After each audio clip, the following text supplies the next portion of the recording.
pompa airnya mana?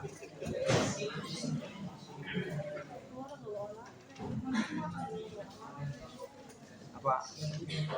Di lapangan. Angkat ya.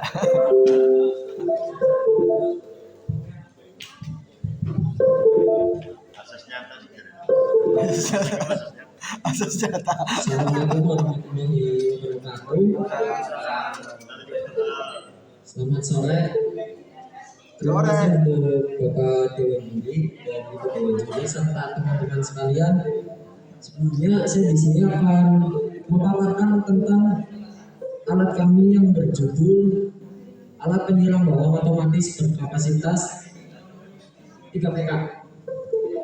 Jadi mengingat Indonesia itu negara yang agraris serta tempat tinggal kita di Brebes itu salah satu daerah penghasil bawang merah terbesar di Indonesia, maka kami berinisiatif untuk menciptakan alat yang lebih efektif serta lebih enak lah ibaratnya dalam mengolah pertanian termasuk bawang merah ini. Jadi pencet dan mas kayak mouse-nya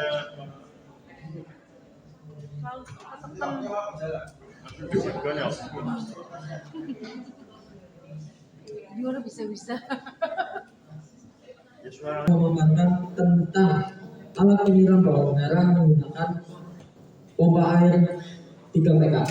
Jadi mengingat Indonesia adalah salah satu negara penghasil bawang merah dan termasuk salah satunya itu Brebes, berdasarkan data yang sudah kami survei dari tahun 2016 sampai tahun 2020 itu mengalami penurunan yang cukup signifikan pada jasa penyiraman bawang, karena dari yang kami survei itu kebanyakan dari para petani menggunakan jasa penyiraman bawang dari tahun 2016 sampai 2020, dan terakhir kami mengambil data pada tahun 2021 bulan Oktober. Maka dari itu kami berinisiatif untuk menciptakan alat yang lebih efektif agar tidak menggunakan timba siram yang satu itu sangat merugikan dari segi waktu, yang kedua dari segi bayar jasa orang tersebut, dan yang ketiga lebih efektif karena menggunakan bahan bakar yang mudah dijangkau. Selanjutnya, oke, di sini ada manfaat dari alat yang kami ciptakan. Yang pertama, dapat menyiram dengan volume air yang keluarnya lebih banyak dan jangkauannya lebih merata. Karena dari tenaga manual itu jelas biasanya dari orang yang menyiramnya itu terasa pegel di bagian belakang dan jangkauannya itu nggak terlalu jauh, karena dari data itu lebar dari tempat yang menanam sendiri sekitar 1,5 meter dan itu cukup melelahkan kalau harus membuang tenaga lebih. Yang kedua, menghemat biaya untuk kebutuhan tenaga menyiram. Baik, dari poin kedua ini karena dari para petani Brebes itu menggunakan tenaga jasa, tidak menyiram sendiri, dan jasa itu menurut saya agak rugi kalau harus membayar orang, tetapi dengan efektif yang kurang berdasarkan data yang kami kumpulkan. Selanjutnya yang ketiga, membantu petani dalam menyiram bawang merah dengan waktu yang lebih cepat. Baik, dari poin yang ketiga ini, karena dari alat yang telah kami coba itu membutuhkan kurang lebih sekitar 30 menit dalam menyiram satu lahan. Satu lahan itu sekitar 1 hektar lebih. Itu bisa menyiram dengan waktu 30 menit. Sedangkan jika menggunakan tenaga manual itu bisa sampai 1 jam lebih. Jelas lebih efektif menggunakan alat ini. Selanjutnya, baik untuk proses pembuatan sendiri dari alat ini menggunakan bahan utama. Untuk bagian pelampung bawah kami menggunakan pipa ukuran 4 inch yang dibentuk sedemikian rupa seperti gambar di belakang itu kami potong menjadi bentuk kotak sebagai pelampung. Selanjutnya ada komponen utamanya yaitu mesin diesel atau pompa air dengan kapasitas 3 PK. Baik di bagian atasnya kami menggunakan pipa PVC ukuran 1,5 agar bisa menyuplai air yang cukup dan lebih merata. Untuk yang bagian bawah kita rangkai, setelah itu di atasnya kita kasih penopang serta dudukan untuk mesin diesel tersebut. Setelah itu kami sambung menggunakan pipa yang akan menyemprotkan air ke samping kanan dan kiri. Selanjutnya, ya seperti ini kurang lebih alatnya. Ini untuk sawahnya seperti itu, dan ada proses penghubungan antara pipanya. Selanjutnya, ya untuk pengaplikasian alatnya kita menggunakan sebagaimana normal pompa air. Jadi kita aktifkan terlebih dahulu, setelah itu kita taruh alatnya di kubangan sawah tersebut, lalu kita nyalakan dan sesuaikan dengan tenaga yang akan kita semprotkan ke tanaman tersebut. Jika lebih butuh tenaga yang lebih besar, maka kita besarkan lagi. Selanjutnya, penerapan pada masyarakat.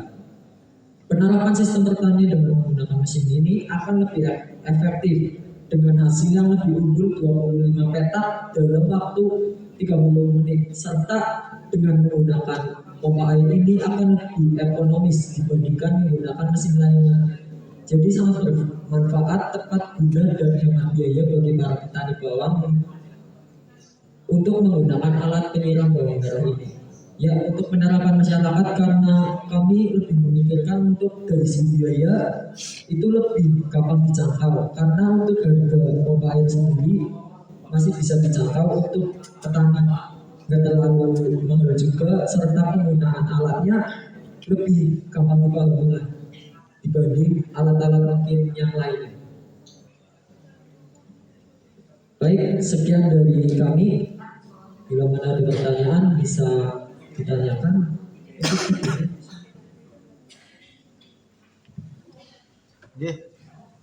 Untuk videonya sebentar masih Video lah. Video. Sebenarnya sistem pengairan ya pakainya, kalau saya melihat tadi yang jangan terangkan peralon-peralon, berarti peralon-peralon. Sumber dayanya dari mana, Mas? Suplai dayanya apakah diesel atau listrik PLN? Hah? Bensin. Bakar ya, berarti ya ibaratnya diesel apa sih namanya sih ya, pompa air, Pompa air. orang-orang itu ya. Iya.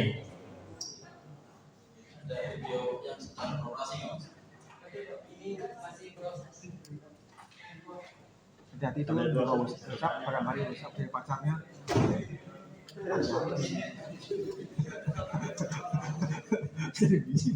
Alatnya besar, Mas.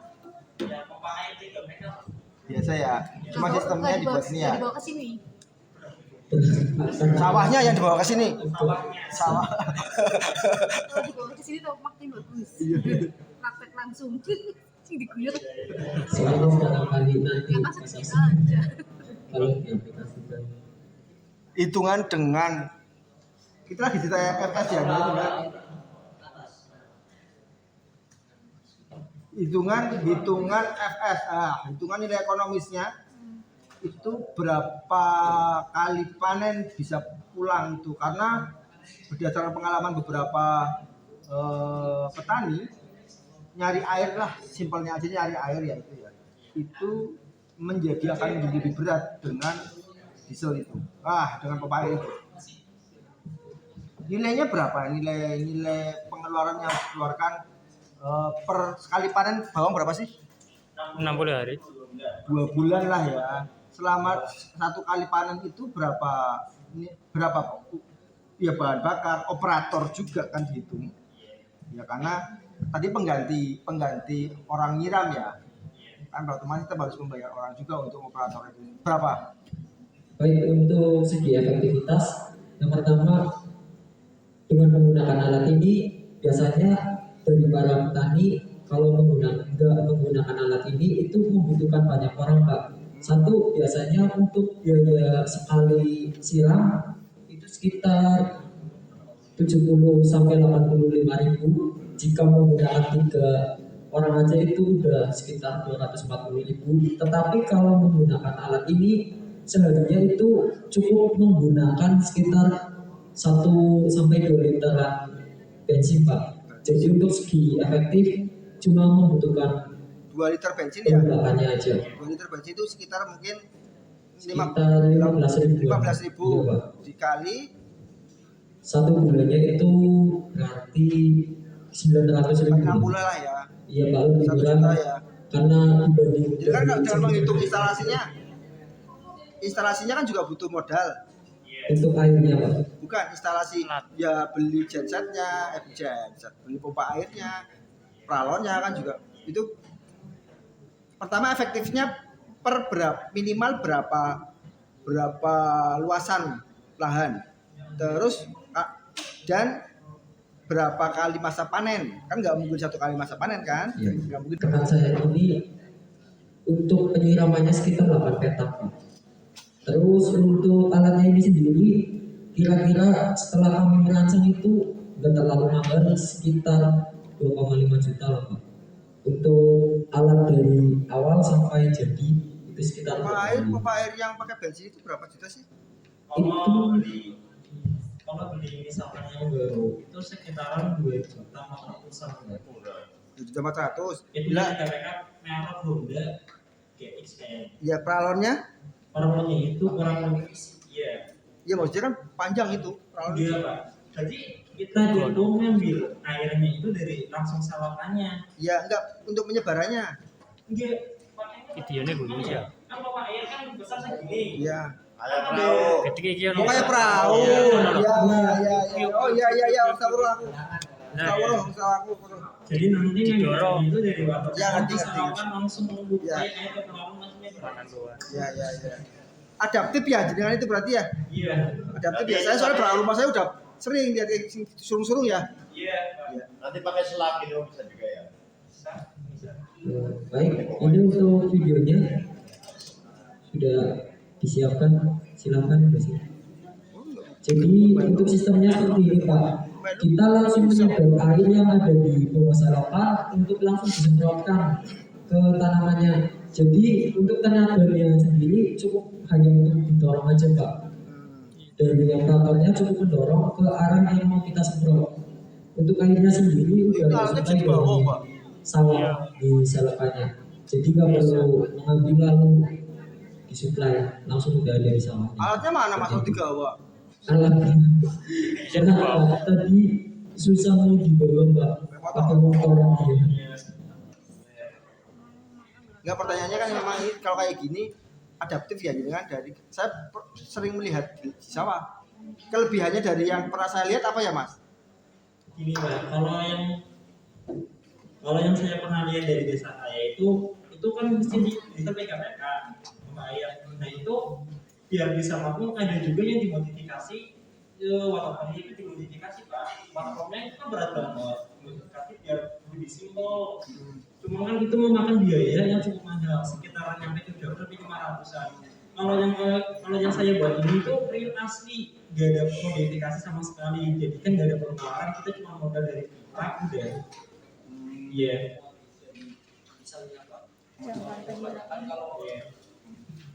Soalnya kebanyakan untuk alat-alat yang sebelumnya itu perlu dimodif dulu Pak, dieselnya agar lebih enteng. Karena berat dari pom yang untuk airnya sendiri itu sekitar 3 kiloan Pak. Itu kalau dimodif sampai 700-an. Sekarang ada yang segini loh Mas, pompa yang segini loh. Kecil ada pompa yang soal gitu, yang ditempelin kayak buat nyemprot mobil ya. Oh iya. Steam ya, itu apa sih namanya nggak tahu. Steam. Kan dengan itu lebih efektif mana? Kayak menurut saya sih lebih efektif ini Pak. Iya. Kalau saya yang buat itu kan nggak ada modifikasi. Kalaupun nanti ada dari kebanjiran dari sawahnya, kita bisa langsung pakai ini buat mengurangi air dari sawakannya. Kalau enggak, kalau misalkan pas sawakannya benar-benar udah nggak ada air, kita bisa mengambil sumber dari Yang lainnya. bor, kalau enggak dari irigasi. Efektifnya itu. Jadi kayak gimana ya? Lebih gampang lagi. simpel gitu Pak. diaplikasikan ya. Iya. Lah, angel maneh Mas. Yang sawah itu Pak harus pakai motor, Iya. ya kan? Lah katanya bawanya sulit. Iya Pak. Itu bawanya dipanggul sama petani dari rumah. Itu Pak. Dari rumah. Lah kan rumahnya jauh. Enggak. Ya resiko orang tua memang gitu. Ya, Pak. ya, ya, ya. Terus gitu. Ya udah Mas gitu. Monggo yang lainnya. Monggo. Tadi kalau airnya sedikit caranya Itu kalau misalkan airnya kurang dari debitnya itu ya pasti nanti kita nunggu pengairan lagi, kalau enggak kita bisa ambil sumber dari mata bor, kalau enggak dari irigasi dulu, bisa juga langsung pakai alat ini juga bisa. Nah, lebih baik. berarti harus ada airnya yang banyak. Kalau yang pakai tangan kan yang sedikit-sedikit masih bisa. Iya, tapi itu enggak juga sob Pak. Kalau misalnya memang debit air nggak terlalu banyak, ini tetap bisa tetap bisa dipakai. Hanya kalau itu perahu-perahu nanya. Ditambah beduk. Ya nggak apa-apa itu mungkin kelebihannya banyak, rumahnya Nanya. apa imahnya memang ada, nggak ada malah bukan mesin. Kapasitas waktu antara yang manual dengan ini beban.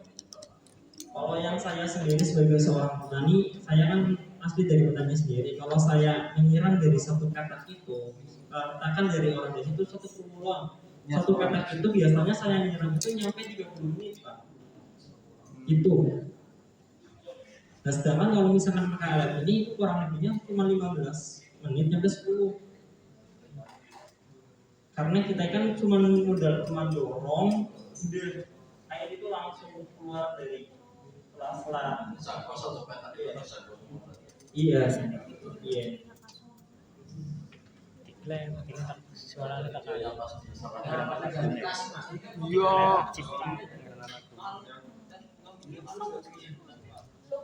Yang mau tuh, Mas Ayo orang sih orang Ada kampungnya. Iya. ini teman di lagu. Iya. Aktif tak. Ini yang petani asli siapa di antara berempat? Saya Yang lainnya Pencipta. calon istri. Enggak. Tanya aja.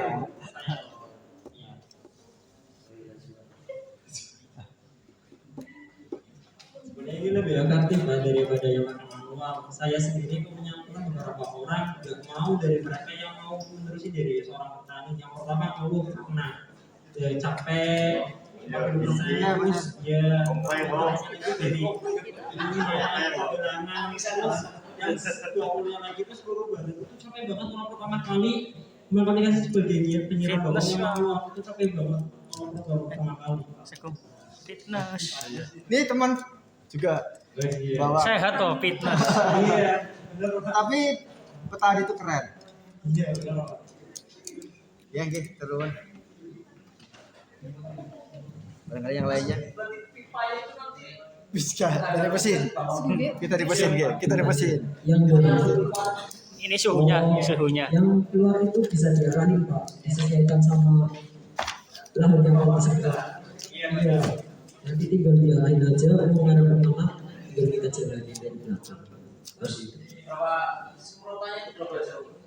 Berapa jauh untuk semprotannya sendiri itu bisa sampai jangkauan sekitar 160 cm Pak. Karena dari lahannya itu sekitar 160 cm lebarnya Pak. Dari lahan bawang itu sendiri. Iya Pak, dibikin kecil-kecil agar semprotannya lebih lama. Tapi yang punya ini keluarnya itu lebih banyak daripada yang pakai manual. Berarti langsung. Tapi itu yang dekat. Kalau yang jauh dorong. Kenapa? Itu yang sawahnya dekat dengan. Iya. Kalau yang jauh dorong. Cuman kalau dengan tenaga misalkan 500 hektar, Keren. 500 hektar kan 80 Wis tahu. upahnya ya. Tiga kalau pakai mesin ya sosial berapa upahnya sama liternya bensinnya. Dengan alatnya mas. Ya Allah. Jadi untuk upah sendiri Ini targetnya dari petaninya sendiri Pak. Untuk kreator itu dari petaninya sendiri cuma butuh modal paling untuk bahan bakarnya satu hari kurang lebih 1 sampai 2 liter lah Pak, tergantung level lahannya yang disemprot sama tenaga yang mau dikeluarkan. Iya Pak. Kalau misalkan yang biasanya kayak jasa penyiraman bawah kan, kalau misalkan ya ada tanah lahan itu seluas 2 hektar, itu biasanya itu penyiramannya itu ada 2 orang sampai 60 hari. Nah nanti global kalkulasi upahnya itu nyampe berapa? Kadang penyiraman bawang aja itu bisa nyampe 5 juta, 6 juta itu lebih mahal. Itu lebih mahal. Kalau misalkan pakai alat ini kan walaupun kita menyiram sendiri tinggal dorong kan lebih efektif, nggak terlalu keluarin uang yang banyak. Dari modalnya 2 kali panen. Iya, kalau panen. Pan berdoanya jangan kayak gitu. Ngawur kamu. Panen lo. Panen lo gak apik wis mandi di situ. Amin Pak. Saya cukup. Oh, Terima kasih. Untuk terakhir closing statement kami persilakan. Baik, sekian dari pemaparan kami. Semoga bermanfaat. Maaf bila ada salah kata. Akhirul salam. Assalamualaikum warahmatullahi wabarakatuh. Waalaikumsalam warahmatullahi wabarakatuh. Mas, lah kancamu tau nyiram bawang ora?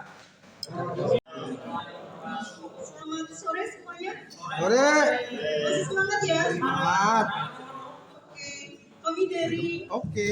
Politeknik Harapan Bersama Kota Tegal yang terdiri dari saya sendiri, Laila, kemudian ada M. Rizky, kemudian ada M. Juga Setiawan, dan ada Luzana Firdaus. Karena Di sini kami alat uang terus membuat proyek yang bernama Numplet. Apa sih Numplet? Singkatan dari Number Plate. Merupakan aplikasi pengenalan atau deteksi plat nomor otomatis. Nah, di Numplet ada apa? Ada di platform mana aja sih? Nah, Numplet berbasis website dan web. Di website yaitu sebagai admin yang menampung data, registrasi plat nomor, dan scan plat nomor kendaraan, serta laporan masuk keluar dan laporan berkait. Pada mobile penggunaannya untuk user atau pengguna. Next. Nah, ini nih manfaatnya. Manfaat dari Numplet. Apa sih? Nah, yang pertama, deteksi plat nomor karyawan, dan yang kedua, deteksi plat nomor para pelanggar lalu lintas, dan yang terakhir, tracking kendaraan. Next. Nah, keberlangsungan dari Numplet. Sedang umumnya MI atau kecerdasan buatan dan machine learning dan robot di era teknologi industri 5.0 yang terintegrasi dengan smart city. Kami yakin produk kami memiliki keberlangsungan yang sangat terjamin dengan teknik perawatan alat yang lengkap. Nah, kemudian akan dijelaskan fitur website yang akan dijelaskan oleh Aji Bagustiawan kepada Aji. Ya, terima kasih untuk saudara. Baik, di sini saya akan menjelaskan beberapa fitur dari websitenya itu sendiri.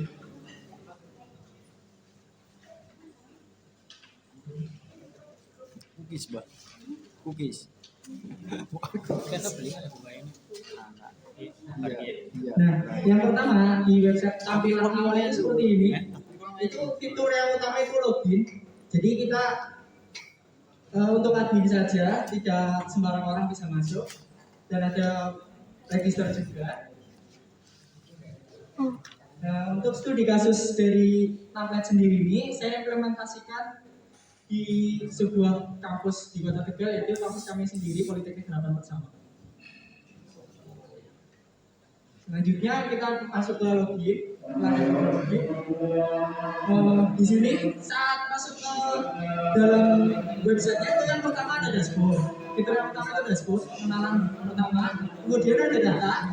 Nah, di dalam data sendiri itu Anda dapat data-data karyawan yang telah didata sebelumnya kayak karyawan ataupun siapapun yang masuk dalam data. Nah, kemudian ada registrasi plat nomor. Nah, jika ada seseorang karyawan baru yang masuk di dalam suatu instansi, maka kita registrasi plat nomor dulu agar masuk dalam data. Nah, kemudian ada laporan. Nah, di laporan itu ada laporan masuk. Kapan kendaraan itu masuk?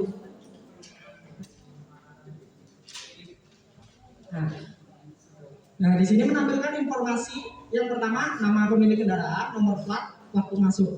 Nah, jika plat nomor tersebut sudah terdata, itu maka akan muncul namanya. Nah, jika belum terdata, maka akan terdeteksi kamu.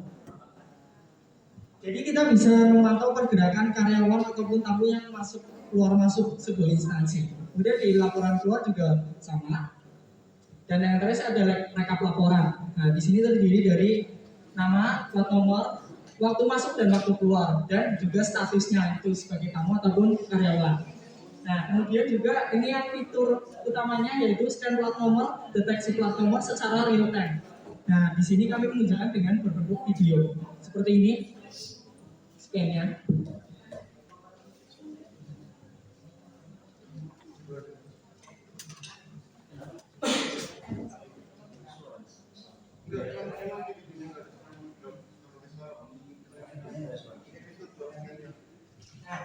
Nah, jadi gini. Pertama itu ada nanti kendaraan lewat di depan kamera. Nah itu otomatis sistem mendeteksi plat nomornya itu angkanya berapa, nanti kita cocokkan ke database. Kalau di database itu sudah terdaftar, oh itu karyawan, nanti muncul di laporan masuk ataupun keluar. Itu nanti keterangannya karyawan beserta namanya. Nah, jika yang terdeteksi plat nomor tersebut, kendaraan tersebut belum terdaftar, maka langsung otomatis ke set kamu. Jadi kita bisa memantau keluar masuknya intensitas kendaraan yang ada di sebuah instansi. Dan ini secara real time. Lanjut. Nah, setelah terdeteksi, itu maka akan langsung otomatis masuk ke laporan. Saat masuk juga nanti masuk ke laporan masuk dan keluar juga keluar. Nah, yang fitur yang terakhir, fitur lockout. Ya, fitur lockout untuk keluar dari situs ini. Jadi situs ini aman, tidak bisa diutak-atik oleh sembarang orang, hanya yang punya user saja. Oke. Mungkin itu fitur dari websitenya. Untuk selanjutnya saya kembalikan ke saudara. Baik, terima kasih Haji atas penjelasan fitur dari website. Kemudian akan dijelaskan untuk fitur Android oleh Ustadz Firdaus.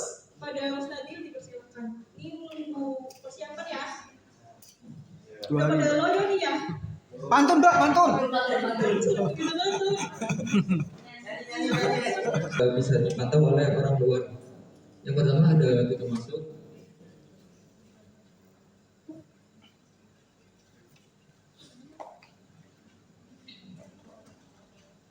Nah, di pintu masuk ini untuk mendapatkan username dan password itu harus daftar dulu di admin yang pegang websitenya.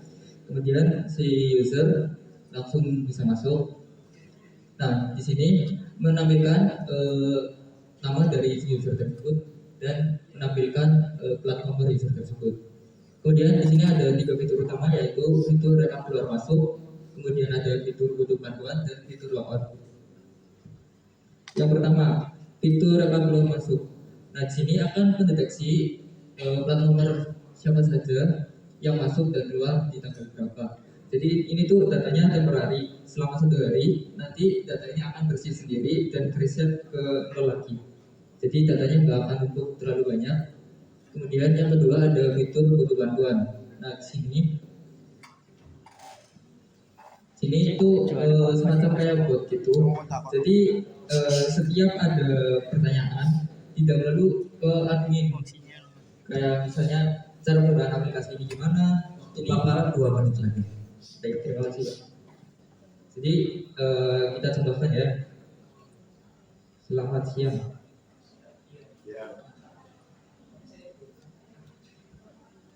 Nah, nanti otomatis botnya akan menjawab sendiri. Terus kemudian alat ini bisa apa? Aplikasi ini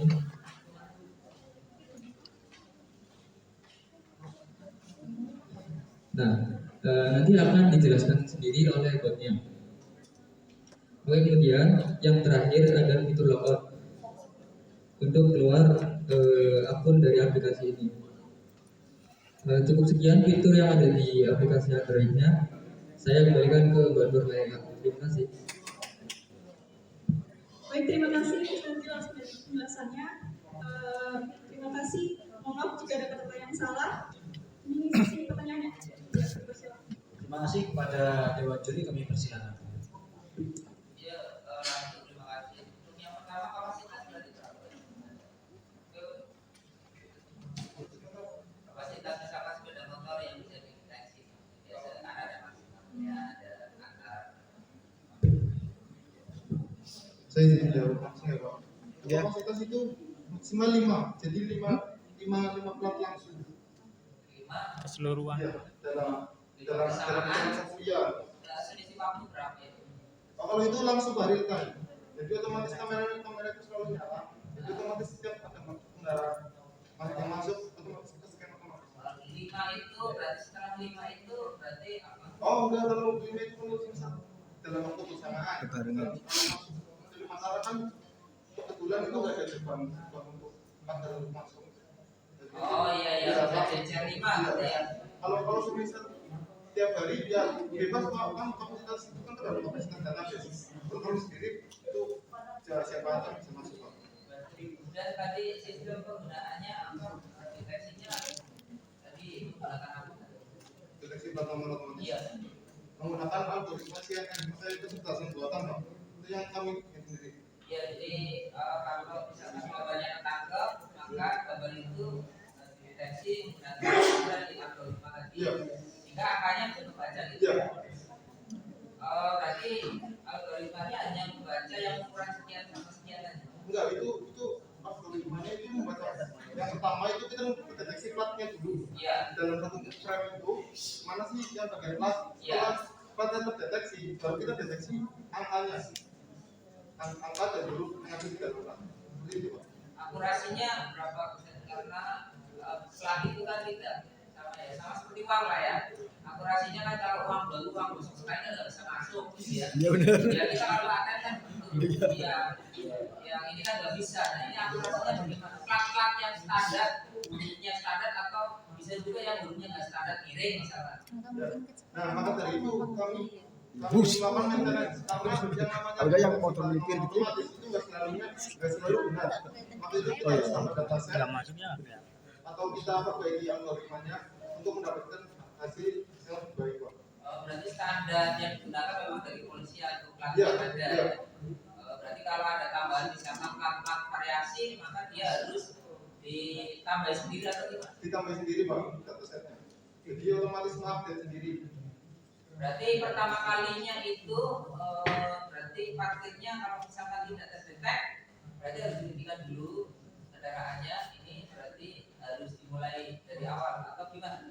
Untuk plat sendiri itu kami yakin itu akan deteksi Pak. Namun untuk nomornya mungkin ada langsung. Mungkin ada kurang satu atau kurang apa nanti ada deteksi dari kami. Otomatis kan nanti aja bisa melihat fotonya. Oh iya ini ada tamu, padahal kan ini karyawan. Nanti karyawan tidak di-report. Oh tadi saya masuk bos sebagai tamu di sini. Padahal kan saya karyawan. Dan nanti hasil dari foto tersebut kita masukkan sebagai dataset sehingga menghasilkan data yang baru. Oh iya berarti di awal proses bekerjanya ada pendataan awal itu. Iya. Yang nanti memasukkan data-data yang ada. Iya itu kami foto sendiri. Gambar, foto, dia baru nanti ke kelas, baru nanti sepeda motornya. Ya betul. Ya. monggo yang lain. Nggih. Tadi saya pertama ditanya sama beliau.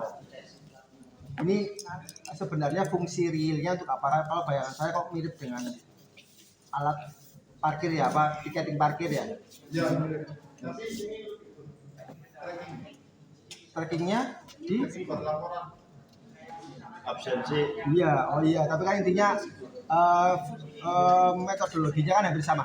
Ya, ini untuk kes tadi ini bisa juga buat etilang itu bisa. Iya. Tapi yang untuk tadi ini untuk Laporan mobil, tapi kan hanya keluar masuk ya. Ya, Yang pertama. Yang kedua, kalau melihat mekanismenya kan otomatis ini dari kamera kan ke perangkat ya. ya. Nah, kalau yang ke ini gimana mas? Ke HP Android ya. Tadi kan saya lihat ada ini versi Androidnya ya. Itu fungsinya buat apa? Ya mungkin saya yang Ya. Kalau website kan Nah, tadi pertanyaannya bagaimana fungsi di Android-nya ya, Pak? jadi gini. Kalau fungsi yang pertama kan mungkin masih bisa ya pakai perangkat di stopper ini ya. Stopper di pintu gerbang. Nah, di pintu gerbang. Nah, fungsi realnya yang pakai Android gimana itu? Untuk apa? Apakah mobile atau gimana? Kalau mobile apakah bisa mobile? Bisa.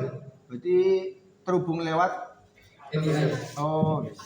Jadi Berarti kan ada di situ ada perangkat komputer lagi, terus habis itu menghubungkan dari database baru masuk ke sini ya. iya, betul. Gitu ya. Iya. Berarti bisa intinya database bisa diakses dari luar. Itu yang masalah benar ya. Karena memang harus kalau dilihat mekanismenya harus ada yang terhubung ke perangkat ya. Kalau enggak mungkin masalah dia baca kamera masuk ke ininya alat pembacanya kan juga. Jadi dari mobilnya itu langsung nembak akses ke database-nya. Lewat webnya tapi langsung ke database diambil lewat API terus digabungkan ke sebuah tabel. Ya, jadi gini, yang kedua ini tak hanya saya yakin itu gampang cuma ada beberapa kejanggalan. Pertama, kalau jaringan tadi kita buat laporan, kalau buat parkir mungkin masih bisa ya.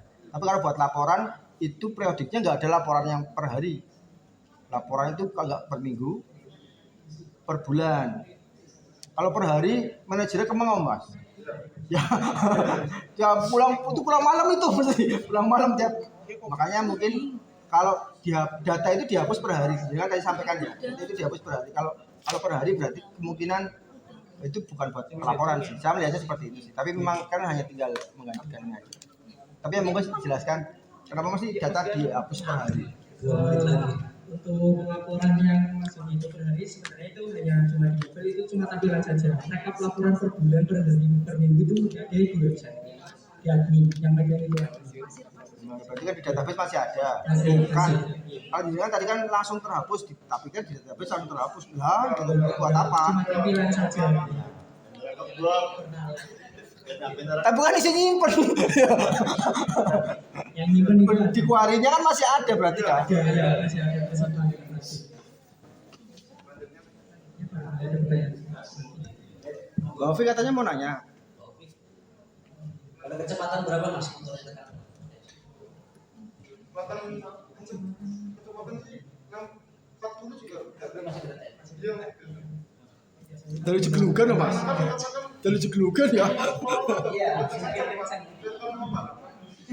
Dari jeglugan ya.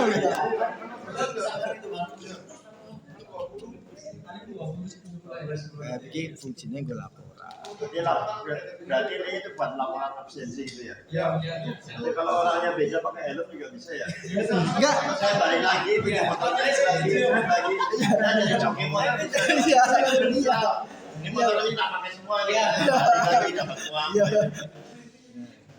Kadang kan keluar masuk pas di jam kerja jadi kan atasan mungkin bisa tahu. Yang motornya 2. Pakai sepeda.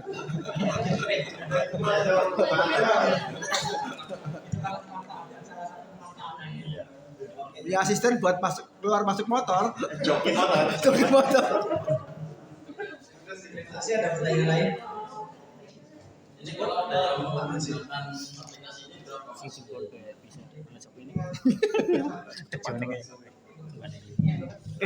Bapak ini untuk biaya pengembangannya atau biaya keseluruhan satu perangkatnya? Wah. Sampai perawatan garansi. Parkir pasar pengen pakai. Iya, benar. Ya. Sama kantor baru. Terus kantor baru. Iya. Tidak. Jadi di Pakai sini- Lenovo ya? Tapi ya, kalau Lenovo gue zoom. Jadi di sini kemarin Salah. sudah kami perkiraan Gitu ya. jumlahnya kurang lebih 12 juta untuk pengembangannya itu sendiri, belum sama maintenance dan lain-lain. 12 juta itu udah sama kamera, Sudah sama di luar laptop. Apa Pak? Pakai laptop? include sama laptopnya. Itu sama laptop. Oke. Sama. Oke. Wes, ya wes.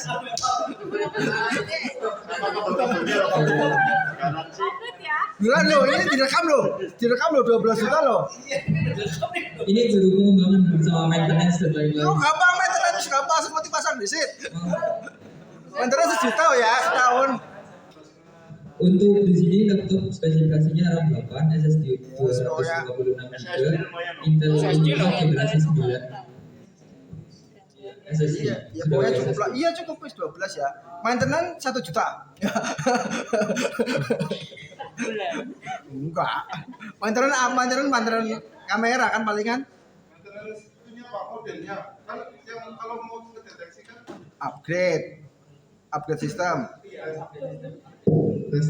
Ya itu maintenance buat tweaking modelnya, buat ngedeteksinya karena ngedeteksi itu Udah gini aja, softwarenya berapa? 1 bulan. Harga softwarenya dengan jual berapa? belum kepikiran sampai jual 5. Ya gue harus kepikiran. Nanti itu kalau masuk ke inkubator kita kan ataupun inkubatornya provinsi itu tetap berapa sih ini akan dijual, dikemas nanti ketemu dengan para pemodal dan lain sebagainya akan dikembangkan, dibantu untuk pengembangannya. Tetapi yang dipikirkan dari sekarang kalau belum sukses biasanya masih akur. Tapi dengan sukses siapa yang akan bertanggung jawab? Satu orang dari 4 orang ini yang punya hak untuk mengembangkan. Itu dipikir.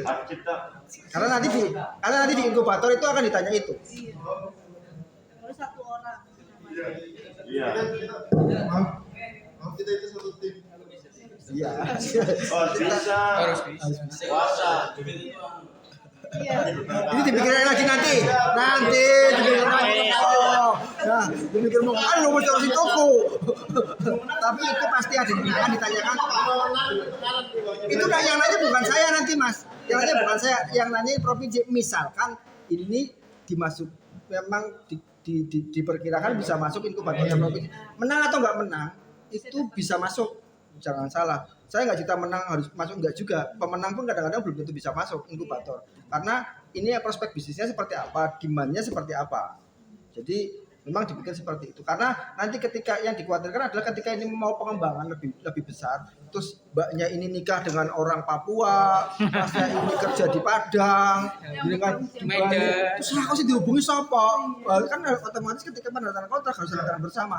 Nggak mungkin. Harus disiapin dari. Itu harus siap. Ini hanya bayangan. Ya. Ya, belum tentu juga kalau Bayes. Pengembangannya apa? Pengembangannya nanti idenya ke depannya begitu. Idenya untuk sekarang ini bimbing modelnya kami perbaiki deteksinya agar sampai dia benar-benar akurat. Karena kan variasi plat kendaraan itu banyak. Jadi kami harus datasetnya. Sama gini Mas, yang paling penting adalah gini. Beberapa pemilik software, saya melihat ya ketika sudah masuk ke ranah produksi, ke ranah penjualan itu nanti legal standingnya harus diperhatikan karena kalau zaman mahasiswa mungkin masih banyak krek-krekan. Ya, Pak. tetapi itu ketika sudah masuk ke ranah produksi itu nanti itu pasti akan diminta dibayar. Kalau enggak langsung ke clock. Itu yang harus diperhatikan. Makanya kalau masih tahap pengembangan oke lah. Tapi kalau ketika mulai tahap dijual ya, saya bilang itu dijual, itu juga dengan harus mulai dari sekarang ngomong-ngomai ini akan menjadi seperti apa. Kalau dengan tadinya bisa pakai krek-krekan, bisa pakai yang gratis karena memang kayak Linux masih bisa ini. Tapi ketika Linux pun tetap ketika sudah masuk ke ranah penjualan itu beberapa patennya milik Windows. Itu beberapa kali teman-teman yang pembikin software itu klop di situ. Dan itu nggak bisa dibuka sama sekali dan harus dibuat ulang. Seperti itu sih hanya bayangannya. Terima kasih, Pak. Cukup nih. Oke, terima kasih. Untuk closing statement kami persilakan. Nah, kita itu sudah memasuki industri 5.0 ya, yang dimana itu sudah berlakukan smart city. Nah, dari kita sendiri itu harus bisa mengikuti perkembangan zaman tersebut, karena perkembangan teknologi semakin maju. Teknologi better for life. Terima kasih. Assalamualaikum warahmatullahi wabarakatuh. Untuk ngomongin sebetulnya sistem dari pendataan UMKM berbasis digital lewat tiketing. Nah, itu yang harus kita lakukan karena untuk kondisi saat ini di era perubahan dan disrupsi, kita tidak punya database pasar, terutama spesifik menjawab kebutuhan konsumsi per bulan, per tahun, bahkan karakteristik pengunjung dari tiap toko ataupun kafe. Kurang lebih demikian yang bisa saya sampaikan. Terima kasih. Wassalamualaikum warahmatullahi wabarakatuh. Waalaikumsalam. Kemudian selanjutnya peserta dari Universitas Muhammad Setiabudi atas nama Fatimah Zahra dan kawan-kawan dengan judul pemanfaatan produk unggulan ikan bandeng menjadi cookies bandeng sebagai upaya pencegahan stunting di Kabupaten Brebes. Ya kan, Mbak? Orangnya Ini saya bingung ini, semuanya bersama wajahnya karena semua maskeran. Fatime.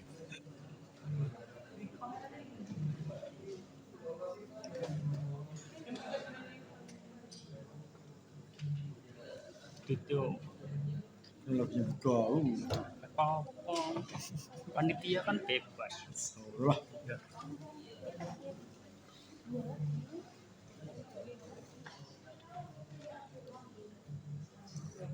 Siang-siang makan nasi, yang ini. lauknya ikan asin. Cakep. Cakep. Kami akan berprestasi, mohon untuk diperhatikan.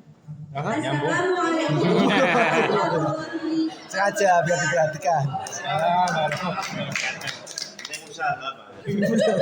Sementing anak pantune.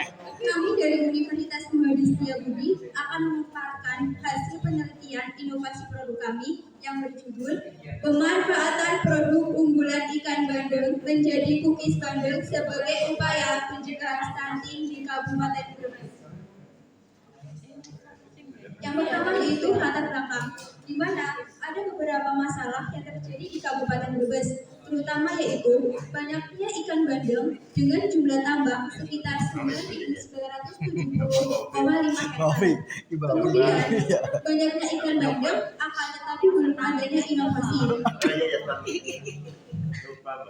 Lalu, di mana target konsumsi ikan yang ditargetkan oleh Indonesia, di mana seharusnya mencapai 62,5 kilo, akan tetapi untuk tahun 2020 hanya mencapai 60 kilo per kapita menurut data BPS 2020. Kemudian, jumlah anak penderita stunting di Kabupaten Brebes yang telah tercatat di Dinas Kesehatan mencapai 14.400. Kemudian maksud dan tujuan dari adanya inovasi pengolahan cookies bandeng yang pertama yaitu pemanfaatan ikan bandeng menjadi cookies bandeng sebagai upaya pemanfaatan produk unggulan di lokal Kabupaten Brebes. Kemudian sebagai upaya untuk meningkatkan minat masyarakat dalam mengkonsumsi ikan sekaligus membantu pemerintah dalam meningkatkan minat konsumsi ikan. Kemudian yang ketiga yaitu adanya kandungan gizi yang tinggi berupa protein dan omega 3 yang dapat membantu tumbuh kembang anak. Nah, ini adalah kandungan gizi ikan bandeng yang telah diteliti oleh Badan Pengembangan dan Penelitian Mutu Perikanan pada tahun 1996, dan inovasi dari ikan bandeng, cookies ikan bandeng ini telah ada di jurnal dan telah terbukti juga, di mana terkandung omega 3 yang tinggi pada ikan bandeng yang mencapai 14,2% dibandingkan dengan ikan lele, ikan mas, dan ikan gabus. Kemudian protein pada ikan bandeng pun mencapai 20,38% yang dibandingkan dengan ikan lele, ikan mas, dan ikan gabus.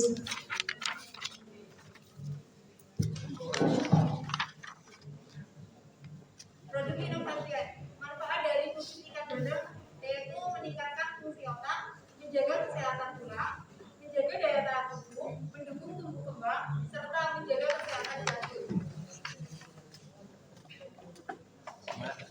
yaitu proses produksi ikan bandeng. Cookies ikan bandeng. Yang pertama, pembuatan tepung ikan bandeng. Tadinya keren-keren. Yang pertama yaitu pengolahan ikan bandeng besar, lalu setelah itu sortir, kemudian pembersihan. Ikan bandeng. Iya. Wah, Riko sing esuk nyoba terus. Pada proses pembersihan, ikan bandeng diambil dari dalamnya, lalu keluar sisi ikan bandeng tersebut. Setelah itu Dalam bersihkan banyak menggunakan kali. air. Selanjutnya itu proses pemotongan. Pada proses pemotongan, ikan bandeng itu dipotong pada bagian kepala serta bagian lehernya. Artinya diambil dari badannya. Iya, geluduk Indonesia. Pada proses pengukusan dilakukan selama 10 menit. Kemudian pengecilan Mesin ke pamer. proses selanjutnya yaitu pengecilan pada ikan bandeng. Selanjutnya yaitu proses pengeringan. Proses pengeringan dilakukan dengan cara dioven kira-kira 50 derajat Celcius selama 3 jam. Selanjutnya yaitu proses penggilingan. Pada saat proses penggilingan menggunakan blender. Kemudian tepung dari ikan siap dijadikan sebagai cookies ikan bandeng. Selanjutnya pada proses pembuatan cookies ikan bandeng. Yang pertama pencampuran.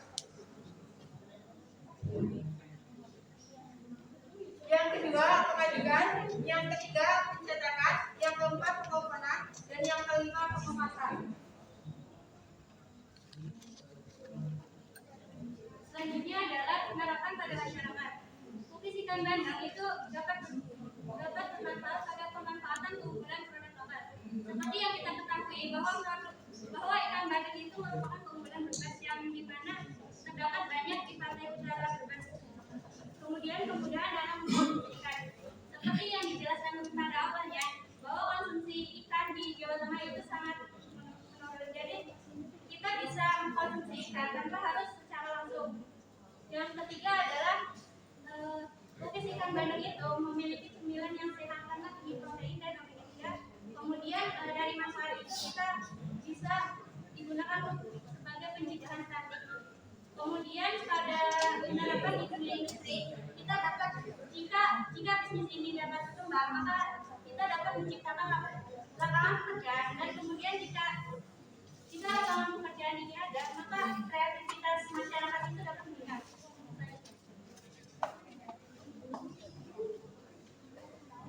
Yang selanjutnya adalah mekanisme pemasaran. Mekanisme pemasaran ini kami menggunakan metode 4P, yaitu product, place, promotion, dan price. Untuk produknya sendiri, kita menamainya dengan cookies bandeng protein tinggi. Sedangkan untuk place-nya sendiri, kami bertempat di rumah produksi di Kabupaten Brebes, khususnya di daerah Menjelajah. Kemudian untuk promosinya, kita menggunakan metode online dan offline. Online-nya itu di Facebook, Instagram, dan lain-lain. Sedangkan offline-nya, kami memasarkan pada warung internet. Untuk harganya sendiri yaitu 7.000 untuk kemasan 60 gram, 10.000 untuk kemasan 80 gram.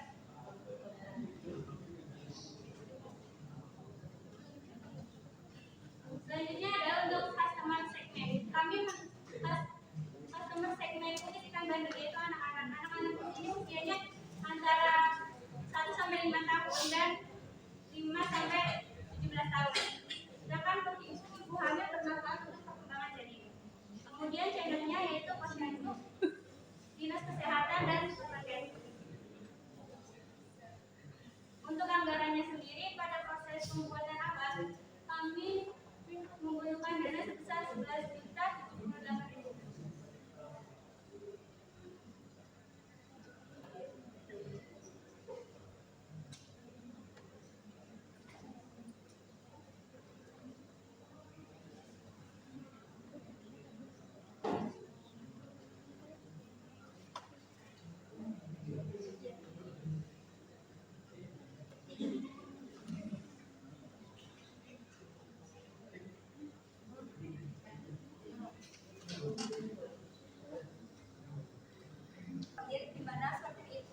Kemudian setelah itu kami mencuci dengan bersih, lalu kita bersihkan dalamnya atau membuang kotoran ikannya, kemudian membersihkan sisik, lalu potong bagian kepala dan bagian ekor. Nah setelah itu kami melakukan pengukusan. Dari pengukusan itu kurang lebih 10 menit sesuai dengan tingkat apinya. Lalu habis itu kami melakukan pengecilan ukuran dengan cara disuir-suir.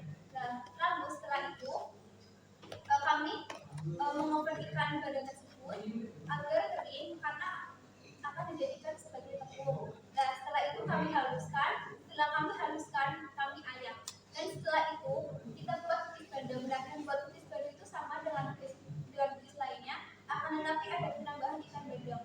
Dan di sini dalam proses pembuatan kukis ikan bandeng ini kami benar-benar memperhatikan kandungan yang terdapat dalam kukis ikan bandeng karena kami berfokus pada stunting, di mana tidak menggunakan kadar gula yang terlalu tinggi. Mungkin bisa mencicipinya, tidak ada rasa yang terlalu manis.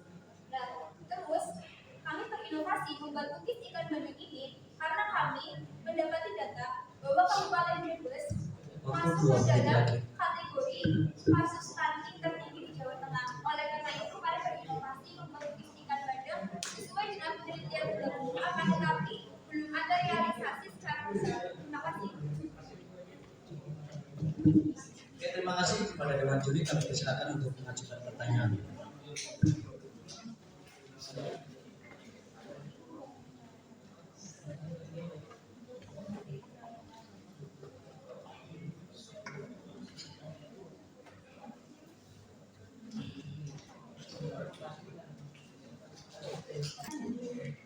Kan proses penerimaannya lama Pak, sampai 2 jam kalau sedang ada apinya. Dan kalau yang telah kami lakukan, proses pengiriman itu dilakukan kurang lebih selama 2 jam, 2 jam sampai 3 jam. Dan setelah itu kami blender dengan halus Pak. Dan setelah halus kita diaduk. Artinya tepung bandeng. Iya, Kalau perbandingan antara ini pakai tepung kering.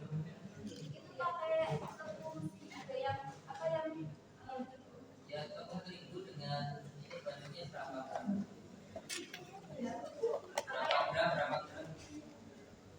5 banding 1. Berarti tepungnya 5, 1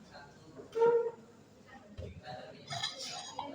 Tapi akan kalau misalkan rasa ikan bandingnya agak kurang, kita bisa tambahkan sekitar itu. Ini kalau dijual berapa? Kalau itu 7.000, kalau yang 80 gram, kan kita memang produksi 2 kali. Yang pertama itu 80 gram yang ada proposal, itu sudah terjual dan sudah dijual di paru-paru. Kemudian yang kedua 60 gram.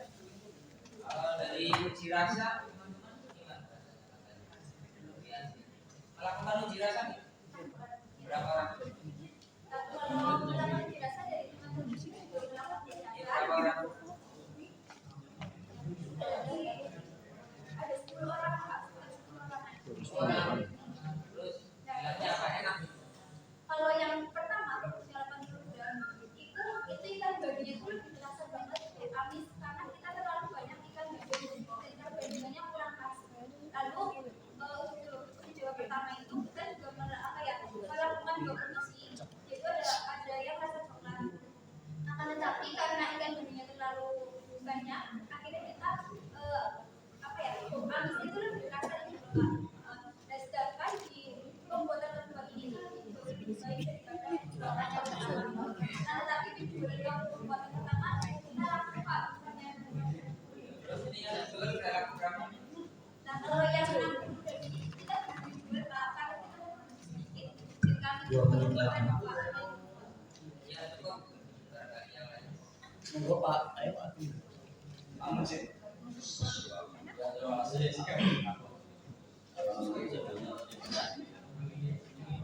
Pemanfaatan produk ini bukan dengan kukis bandeng supaya lebih upaya itu jadi menarik. Yang penting ini saran saja karena peluangnya sangat besar karena kebetulan bukan salah satu kabupaten yang stamina sangat. Dan di desa itu ada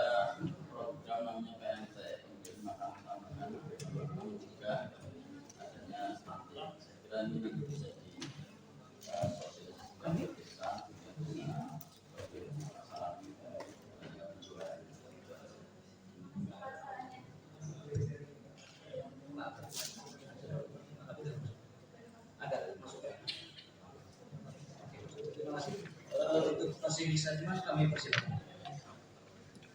Terima kasih atas sarannya. Semoga kedepannya kita bisa lebih baik dan melanjutkan program ini. Kurang lebihnya mohon maaf. Wassalamualaikum warahmatullahi wabarakatuh. Waalaikumsalam. Dari orang yang layak. Terus pilihannya juga udah ada yang itu ya, pembahasan pembuatan pilihannya ya.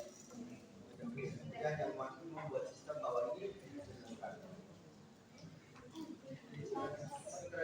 Semuanya gimana kita punya ya proses penegakan terhadap pelaksanaannya untuk promo ya, promonya itu.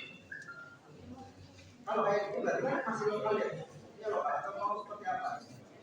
Baik, terima kasih atas pertanyaannya. Sebelumnya kami sampaikan bahwa produk yang kami buat itu adalah sebuah stiker yang berisi dengan QR code yang terintegrasi dengan Instagram dan laman. Di mana ini menjadi solusi pemasaran produk UMKM.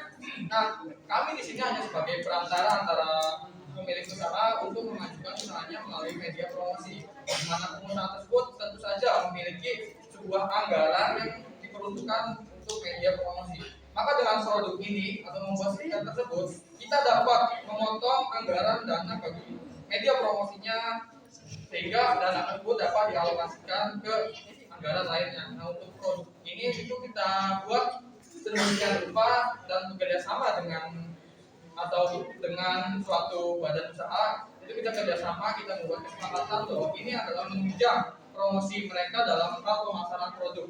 Nah, di mana kita ambil sebagai contoh, ketika saya menjadi sebuah penjual atau pedagang usaha dan kemudian saya menggunakan produk stiker tersebut di produk saya dan ditegaskan dengan Instagram dan laman, maka ketika ada seseorang yang membeli produk tersebut, orang tersebut anggap saja membeli produk tersebut sebagai oleh-oleh yang akan diserahkan kepada sanak saudaranya di domisili yang berbeda.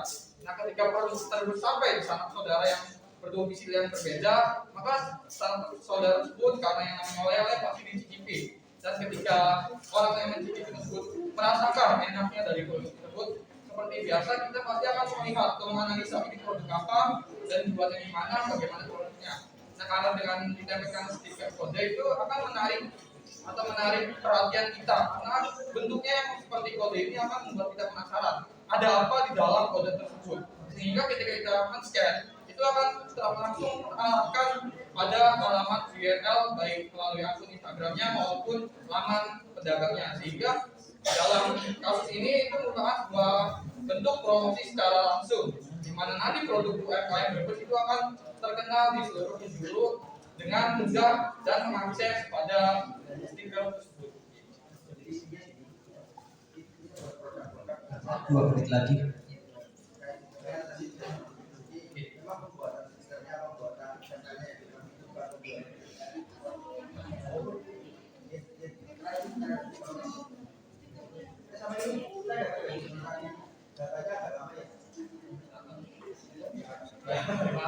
Saya ingin menjawab, untuk data tersebut kita ambil 10 sampel. Mengapa demikian? Karena kita berada dalam masa pandemi ini yang membuat kita terbatas untuk melakukan survei langsung terhadap mereka. Di mana Kabupaten Brebes sendiri merupakan kabupaten terluas nomor 5 di Jawa Tengah, sehingga membutuhkan biaya yang lebih dan waktu bagi kita untuk mensurvei beberapa tempat di Kabupaten Brebes. Nah, kita ambil 10 sampel itu diambil dari elemen masyarakat yang ada di Kabupaten Brebes, seperti mahasiswa, pedagang, konsumen, pelajar, ataupun ibu rumah tangga pada kawasan sekitar daerah Brebes. Maka dari itu diambillah 10 sampel tersebut dan sudah ada data yang tadi kita paparkan. Untuk kedepannya setelah mengalami atau melakukan pengembangan pada produk UMKM dan stiker tersebut, kita akan melakukan survei lebih lanjut terhadap seluruh dalam masyarakat di Kabupaten Brebes terkait hasil inovasi dan apa yang menjadi efektivitas produk tersebut.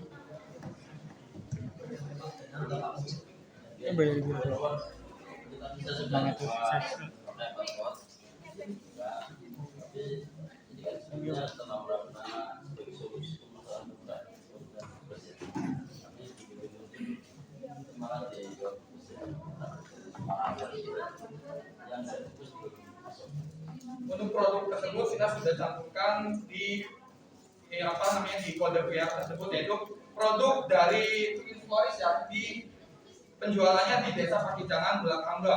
dan di situ sudah ada laman dari penjual tersebut. Bapak bisa men-scan-nya langsung di halaman produk untuk yang Twin Floris tersebut. Kami membawa contoh untuk produk lainnya. Sudah. Ini biayanya berapa Mas? Kalau mau di data orang yang bekerja saja. Untuk pembuatan stiker QR code ini cukup dengan 10.000 sudah mendapatkan 24 stiker QR code. Di sini menambahkan ketika suatu pemilik usaha itu membuat kode QR tersebut itu kan sudah terfasilitasi dengan aplikasi barcode generation. Jadi pengusaha itu hanya perlu untuk membuat stikernya dan ditempel, atau pengusaha itu hanya perlu untuk memproduksi stikernya, jadi tidak mengeluarkan biaya lebih, dan biaya yang ada itu bisa dialokasikan kepada biaya lainnya seperti biaya bahan baku, tenaga kerja maupun pemeliharaan mesinnya. Dari aplikasi kalau dia terbiasa ya, saya bisa tanyakan kelemahannya apa? Baik, kelemahannya. untuk kelemahan pada QR code ini terdapat pada bentuk fisik stikernya, di mana apabila stiker tersebut ditempel dalam bentuk yang rusak, maka kode tersebut tidak dapat diakses pada pemindai aplikasi pemindaian tersebut. Kemudian untuk kelemahan lainnya saya belum ada sampai saat ini. Kita hanya memanfaatkan bagian itu untuk promosi penjualan langsung. Apabila suatu pembeli tidak mengetahui produk yang dijualnya terdapat sebuah kode QR, maka kita dapat melakukan atau mendiskusikan dan berkoordinasi dengan instansi lain. Kita ambil contoh sebuah taman wisata. Kita akan membuat kesepakatan dengan pengelolaan taman tersebut untuk menempelkan kode QR tersebut pada spanduk-spanduk atau banner yang terdapat di kawasan wisata tersebut. Sehingga ketika wisatawan berkunjung di wisata tersebut, mereka akan melihat banner tersebut dan ada sebuah kode yang memiliki gambar ataupun kata-kata yang menarik. Kita ambil contoh kode tersebut berisi tentang minuman, produk minuman. Nah, kata-kata yang menarik adalah panas terik seperti ini, enaknya kita yang segar-segar nih. Coba dong scan kode di bawah ini, maka pengunjung akan tertarik untuk men-scan kode tersebut, dan dengan teknisnya pengunjung akan diarahkan kepada laman Instagram dan toko tersebut. Terima kasih. Jadi Mas Budi ya. Pak Iqbal ya, harus tahu informasi dulu, mencari informasi karena sekarang dia sudah pensiun tuh. Jadi pejabatnya sudah ganti, namanya Bu Teti. Jadi sebelum tampil nanti suatu saat akan ikut lagi juga harus dikoreksi seperti itu, karena sudah pejabatnya sudah ganti. Ya, kita aja koreksinya. Terima kasih untuk closing statement, kami persilakan. Sekian pemaparan produk UMKM atau produk stiker kami. Semoga produk ini dapat dikembangkan oleh suatu pengusaha hingga pengusaha tersebut dapat membagikan perekonomian yang ada di Kabupaten Brebes sebagai solusi pemasaran produk UMKM meski di masa pandemi ini. Sekian dari kami, terima kasih. Wassalamualaikum warahmatullahi wabarakatuh. Dan Arya Asari dan kawan-kawan dari SMA 1 Silangkok dengan judul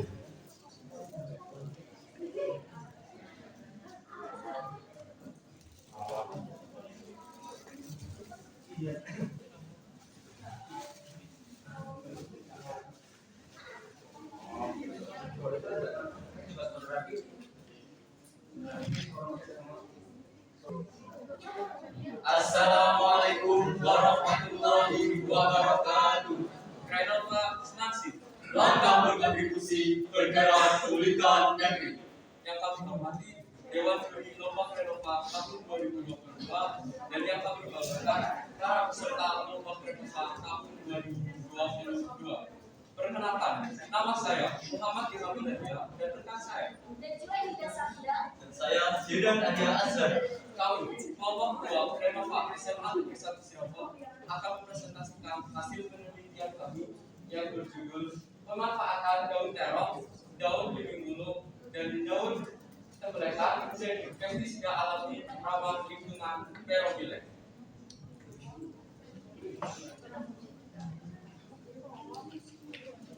Latar belakang. Akhir-akhir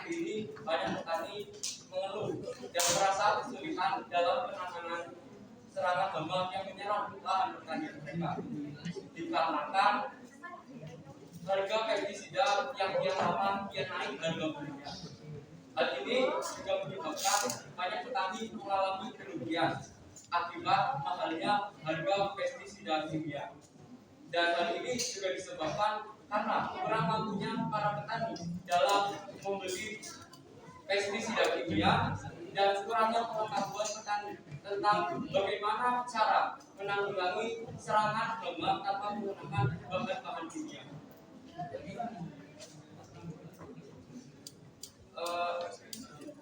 Para petani seringkali menggunakan bahan-bahan kimia sebagai bahan utama untuk pemberantasan serangan hama, di mana dapat kita ketahui hal ini dapat menimbulkan efek samping yang cukup serius bagi lingkungan dan bagi tubuh pengonsumsi sayur-sayuran, sehingga hal ini membuka niat kami untuk membuat sebuah terobosan tentang bagaimana cara menanggulangi serangan hama yang menyerang lahan pertanian tanpa menggunakan bahan-bahan kimia. Setelah melalui berbagai macam penelitian, entah melalui internet atau secara langsung, akhirnya kami dapat menemukan 3 bahan alami yang dapat digunakan untuk membuat pestisida secara alami yang ramah lingkungan. Di antaranya adalah daun terong, daun lensangan cemara atau biasa kita sebut adalah daun gemlekan, dan daun belimbing bungo. Dari ketiga bahan inilah kami menemukan sebuah penelitian yang bernama Mergilek, dan rumusan masalah dari penelitian ini adalah bagaimana cara pengolahan daun terong, daun belimbing bungo, dan daun lensangan cemara menjadi pestisida ramah lingkungan. Nah, tujuan penelitian dari pembuatan feromonik yaitu untuk mengetahui pemanfaatan daun terong, daun belimbing bungo, dan daun gemlekan menjadi sebagai bahan pembuatan pestisida alami ramah lingkungan. Manfaatnya yaitu meningkatkan kreativitas dan inovasi masyarakat Kabupaten Brebes dalam pemanfaatan daun terong, daun belimbing bungo, dan daun gemlekan menjadi pestisida alami ramah lingkungan, dan sebagai terobosan bagi para petani agar tidak mengurus tentang mahalnya pestisida kimia serta mengurangi efek bahaya dari pestisida kimia untuk lingkungan dan lingkungan. Spesifikasi alat dan bahan. Spesifikasi teknis alat dan bahan yang dipakai adalah alat yang dipakai dalam pembuatan feromonik ini yaitu 10 lembar daun terong, 50 lembar daun lensangan cemara, 50 lembar daun belimbing bungo, 3 siung bawang putih, sabun atau deterjen sebanyak 10 ml, dan air sebanyak 300 ml. Alat yang dipakai dalam pembuatan feromonik ini yaitu blender atau alat penghalus lainnya, botol, wadah, pisau, duri, dan saringan. Cara pembuatannya, mari kita simak video belakang ini.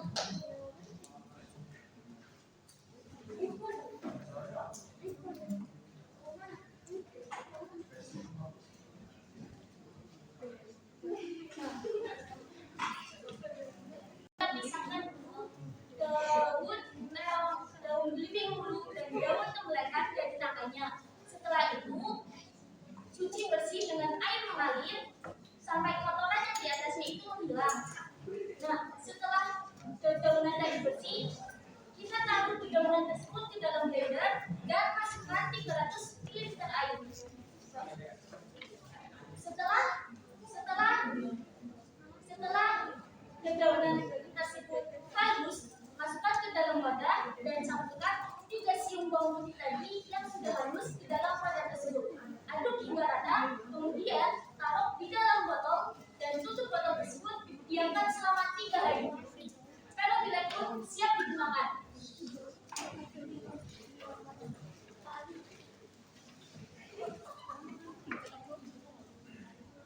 ini adalah beberapa dokumentasi dari kegiatan penelitian kami. Yang pertama, di sini kita telah membuat sebuah logo Verobilek sebagai nantinya yang akan kita kembangkan lebih besar lagi hingga menjadi produk paten dari SMA Negeri 1 Sirambong yang bernama Verobilek. Untuk sementara ini, kami masih menggunakan botol bekas sebagai wadah untuk menaruh hasil pestisida ini untuk nantinya kita serahkan kepada pihak sekolah, pihak kebun, serta warga sekitar sebagai percobaan. Di mana kita telah melakukan penelitian ini sejak tahun 2021, tepatnya pada bulan Desember hingga bulan Maret ini. Kemudian kesimpulan yang kita tarik adalah dengan adanya inovasi ini, kami harapkan semoga para petani tidak lagi resah akan adanya bahan kimia atau pestisida kimia yang naik harganya dari tahun ke tahun. Dengan adanya terobosan ini, semoga para petani bisa membuat pestisida alami sendiri di rumah dengan menggunakan daun terong, di mana daun terong ini menjadi salah satu masalah yang besar karena ada pemanfaatan yang benar untuk daun terong ini karena adanya kandungan racun di dalamnya. Kemudian daun lantaran cemara, di mana daun lantaran cemara ini atau biasanya Waktu paparan 2 menit lagi. kita berlengkar, itu adalah tanaman perdu yang bisa hidup di semua daerah di Kabupaten Brebes, terutama di daerah hutan atau daerah yang lembab. Kemudian daun beli bulu, sementara ini kita masih menggunakan daun beli bulu sebagai kita hanya menggunakan buah dari beli bulu sebagai tambahan untuk menambahkan rasa asam pada sebuah sayuran atau makanan. Nah, di sini kami menambahkan juga daun tersebut yang biasa ditemukan di daerah sekitar Sirambong, terutama adalah cari informasi tentang produk UMKM di Google.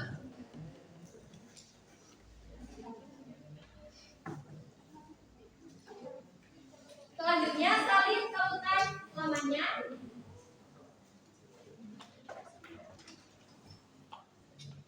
Kemudian buka aplikasi barcode generation, klik export, pilih QR kode, URL, lalu tempel tautan tadi dan tambahkan deskripsinya.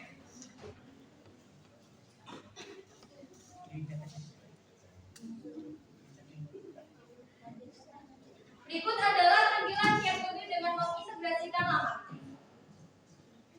Selanjutnya, implementasi QR kode dengan mengintegrasikan install. Yang pertama, pembuatan stiker QR kode. Pembuatan stiker QR kode ini harus disertai dengan gambar dan tulisan yang menarik. Yang kedua, membuat kesepakatan dengan pemilik usaha.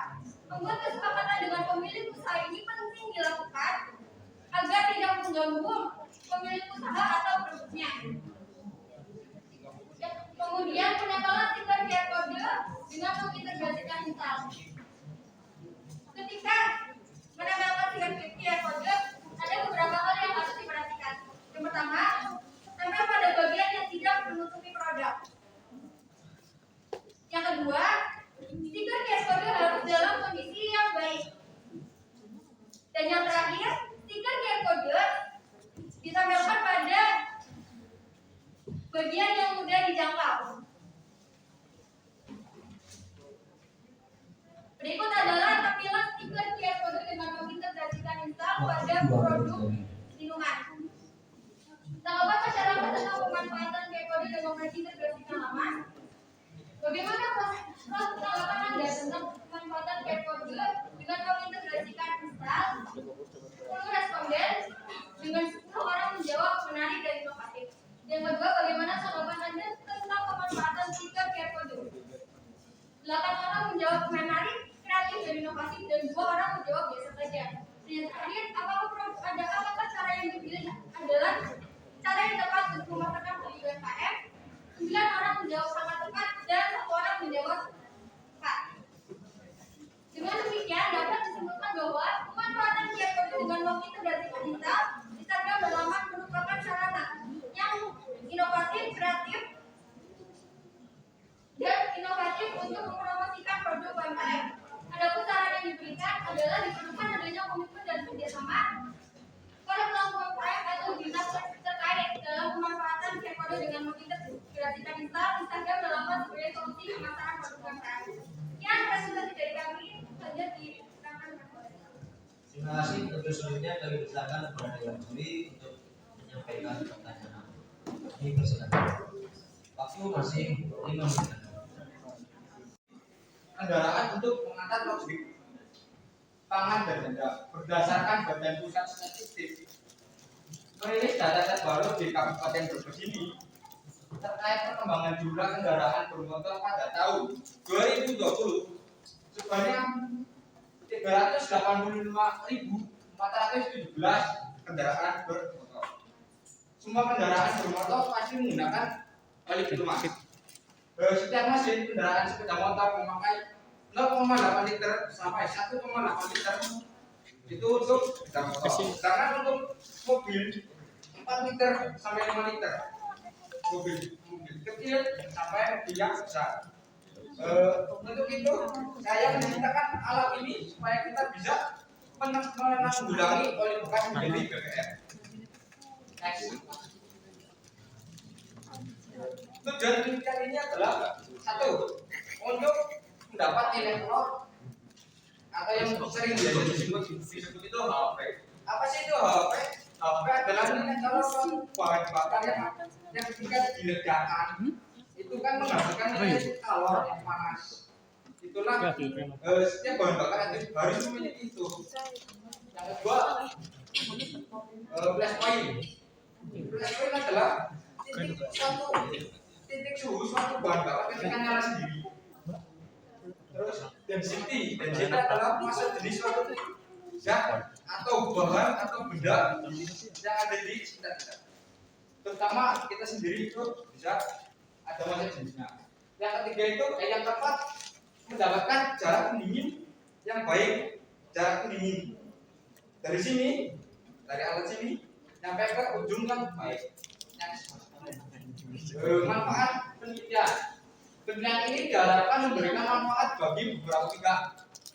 Pertama, penulis. Melalui penelitian ini, penulis dapat mempelajari limbah oli bekas dan cara mengolahnya menjadi BBM. Manfaat secara umum.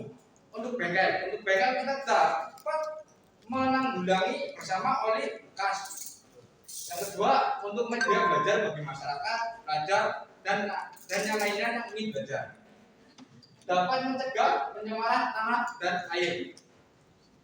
Spesifikasi alat. Kapasitas boiler ini 1 liter. Terus kemudian sistem pendinginan menggunakan air. Air yang disirkulasikan melalui pompa dari sini ke bak ini, sampai kembali lagi. Yang kedua mempunyai 3 destilat. Beda daripada alat yang sebelumnya yang berada di internet. Alat ini bisa menghasilkan 3 destilat atau 3 penyulingan. Hasil yang didapat dari hasil penyulingan oli bekas yang 1 liter itu menghasilkan 0,74 liter atau 740 ml cc. Boiler bentuk kotak dengan ukuran 25 cm. Boiler ini ya 25 cm kali 25 cm berbentuk persegi. Inilah desain alatnya. Keunggulan alat ini yang pertama bisa mengurangi limbah BBM, perubahannya menjadi bisa mengurangi limbah B3 dan perubahannya menjadi BBM. Yang kedua menghasilkan 3 sulingan yang berbeda. Yang ketiga menggunakan media pendingin berupa air yang disirkulasikan dengan pompa. Yang keempat menghasilkan lebih banyak sulingan dari penemuan-penemuan yang sebelumnya yang hanya menghasilkan 2 sulingan. Yang kelima hasil sulingan mengarah ke solar.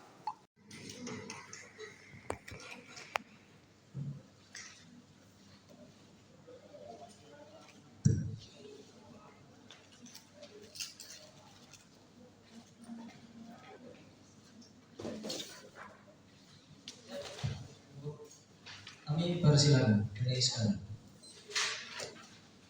Assalamualaikum warahmatullahi wabarakatuh. Waalaikumsalam.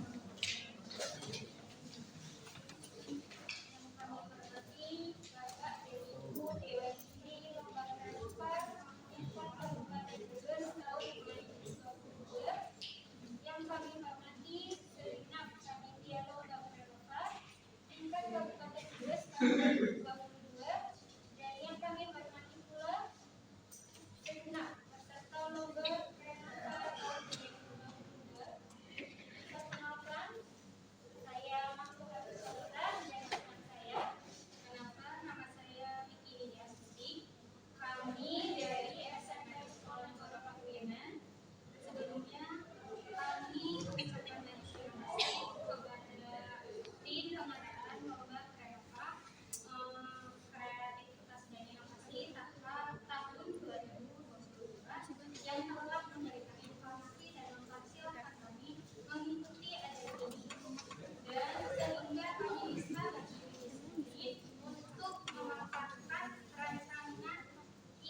terkait aplikasi minat dan bakat.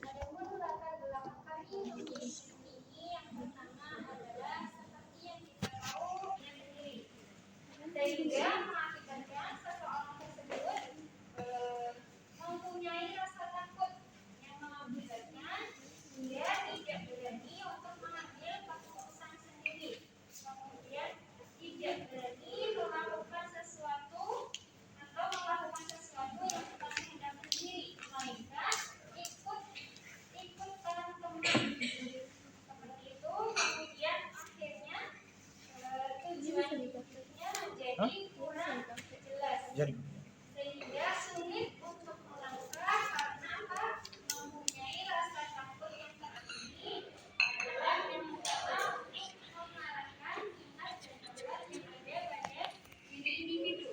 Kemudian yang selanjutnya adalah untuk membantu membuat rencana mengenai langkah-langkah yang akan diambil oleh individu tersebut. Dan aplikasi ini berbasis desktop. Ya, jadi kami menggunakan dua software utama. Yang pertama untuk bahasa pemrograman. Kami menggunakan software Microsoft Visual Studio 2010. Alasan kami menggunakan aplikasi ini atau software ini karena software ini terdapat banyak di dalamnya terdapat banyak bahasa pemrograman yang dapat kita sesuaikan dengan kemampuan kita dan kenyamanan kita, sehingga pemrograman ini dikenal mudah dan bisa dipahami bahkan bagi para programmer pemula seperti itu. Kemudian tentunya dalam pembuatan sebuah aplikasi kita pasti membutuhkan sebuah database, dan itu harus kita simpan dalam sebuah database. Untuk pembuatan database kami menggunakan software Microsoft seperti aplikasi Power. Kenapa kami menggunakan Microsoft Server? Itu yang pertama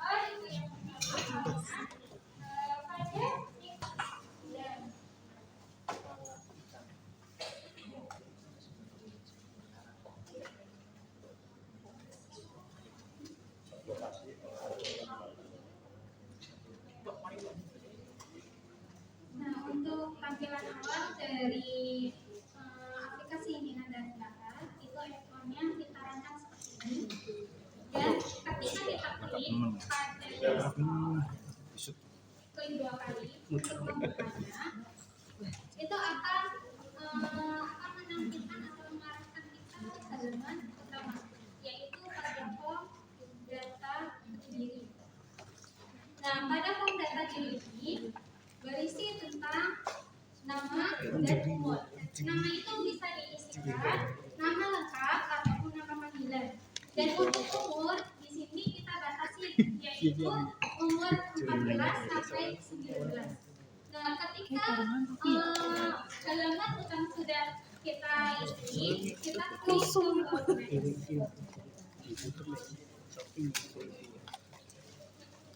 Nah, setelah kita klik tombol next, maka akan diarahkan ke form pertanyaan. Nah, di sini ada beberapa pertanyaan dan beberapa opsi dari masing-masing pertanyaan. Setiap opsi itu akan memiliki nilai atau skor yang berbeda-beda dari setiap pertanyaan.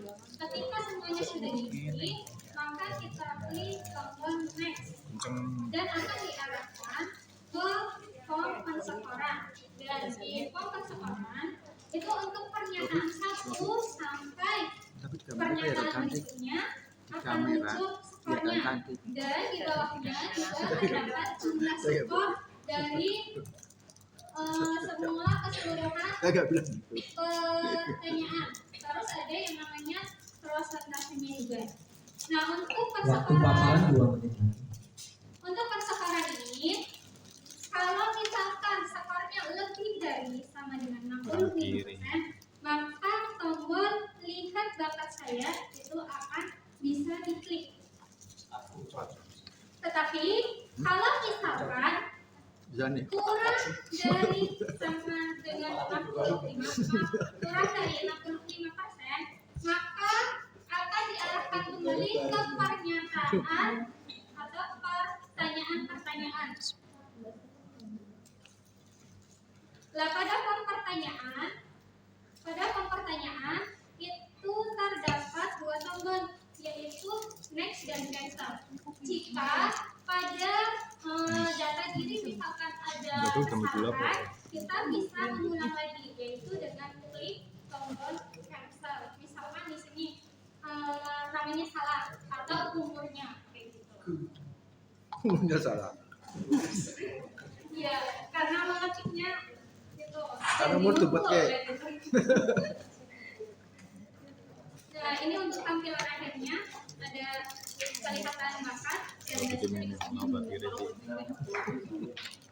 Oke, ngambil oli. Oli. Gue tinggal ngomong. itu nggak pasti pindah.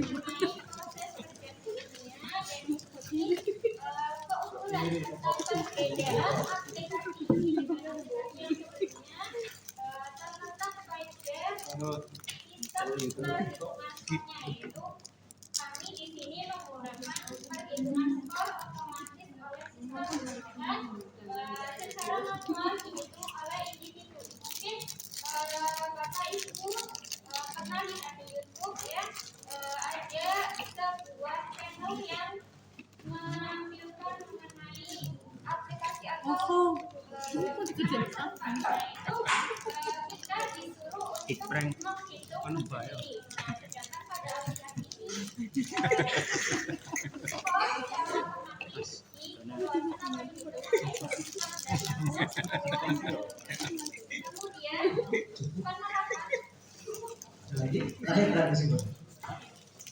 penerapan aplikasi ini ditujukan bagi khususnya anak-anak usia 14 sampai 19 tahun atau usia remaja yang notabene masih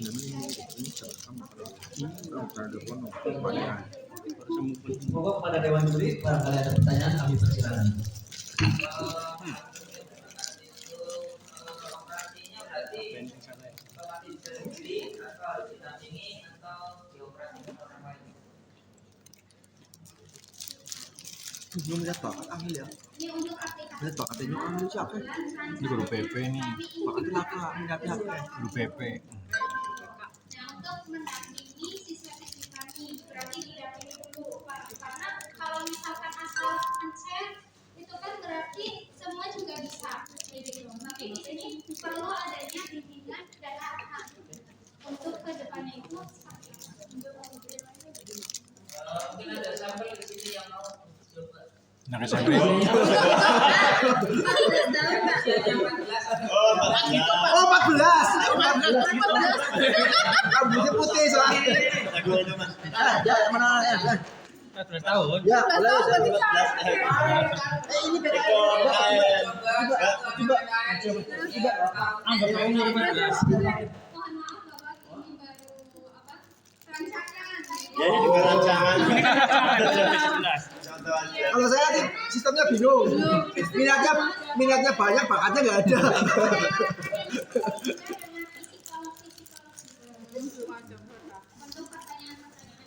Iya, kalau kira-kira kalau memang aplikasinya berdasarkan nantinya super, ini kan idenya udah masuk di dalam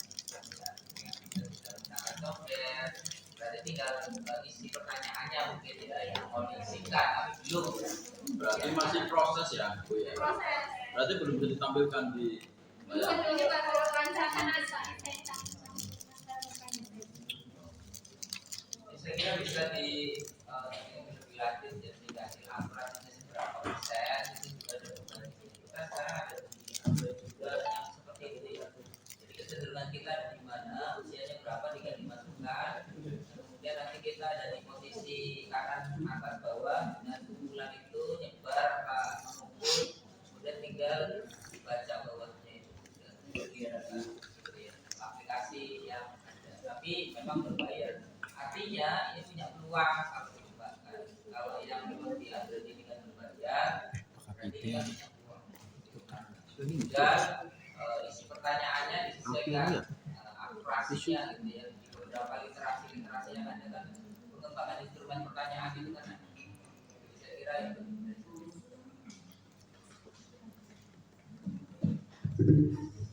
Monggo yang lain. Saya ada waktu monggo. Oh, jadi gini Mbak, ngapunten. Ini masih karena ini masih proses ya, masih proses. Tingkat akurasinya biasanya kayak gini berapa persen? Iya, daripada menggunakan kan manual, ada yang menggunakan sistem manual ya. Manual kemungkinan ininya karena ada probability ya, probability persentase kemungkinan kebenarannya sekian persen. Kalau yang menggunakan ini seperti apa, Mbak?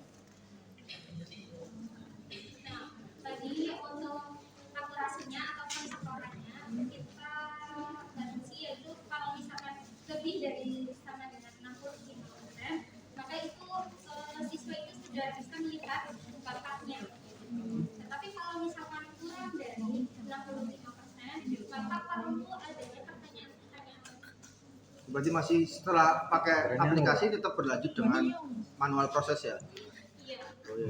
Bimbingan. Bimbingan ya? Iya, jadi di sini juga kita kerjasama dengan guru BK. Biasanya kan kalau di sekolah, kalau misalkan kita jual guru BK, itu pasti siswa itu udah berpikiran, aduh, Ngabut, Mbak.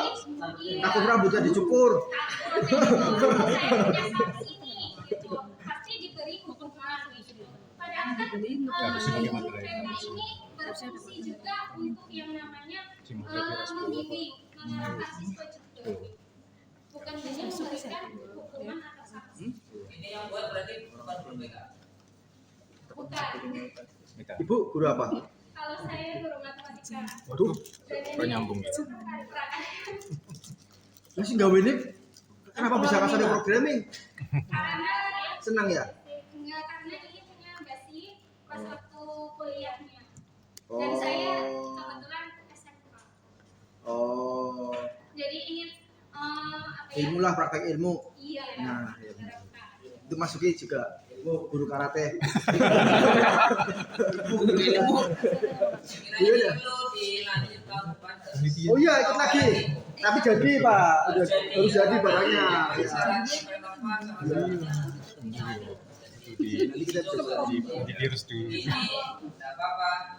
Tes pertama ide besar ya untuk dikembangkan. Sama yang tahun mendatang sudah pesertanya sekian. Iya betul, cocok Sekian itu. yang belum ya. Saya kira itu untuk Sama ini Mbak, kalau yang banyak minat tapi sedikit bakat itu juga harus diperhatikan Mbak. Ya. Itu aja, ya itu saya. Tambahan Pak, untuk data diri supaya tidak ribet nanti ditambah, nggak usah pakai umur, pakai NIK atau pakai ini sama NISN lah. Kemudian kalau program sudah jadi pun juga buat untuk mencari karyawan juga bisa. Kalau perusahaan-perusahaan itu membantu MSDM lah. Kriterianya mungkin hampir sama aplikasinya, tinggal di matching aja. Itu juga secara bisnis lebih menguntungkan. Gitu ya, Mbak ya. Terima kasih Pak Zita. Cukup ya Pak. Untuk closing statement kami persilakan Pak. Enggak apa-apa. Dan merupakan sesuatu yang indah yang harus kita syukuri dan selalu berkata. Mari kita asah bakat kita untuk hidup yang lebih bermakna dengan memanfaatkan teknologi yang ada. Terima kasih. Kami akhiri. Wabillahi taufiq wal hidayah. Wassalamualaikum warahmatullahi wabarakatuh. Waalaikumsalam. Selanjutnya kami panggil dari Mas. Perizinannya yang susah. Ini platformnya gampang kita pakai, tapi perizinannya harus kelas menteri yang bisa membuka izin. Ada lagi yang bertanya? Waktu 2 menit lagi kami jawab. Proses yang usulkan adalah proses mengajar yang biasanya melalui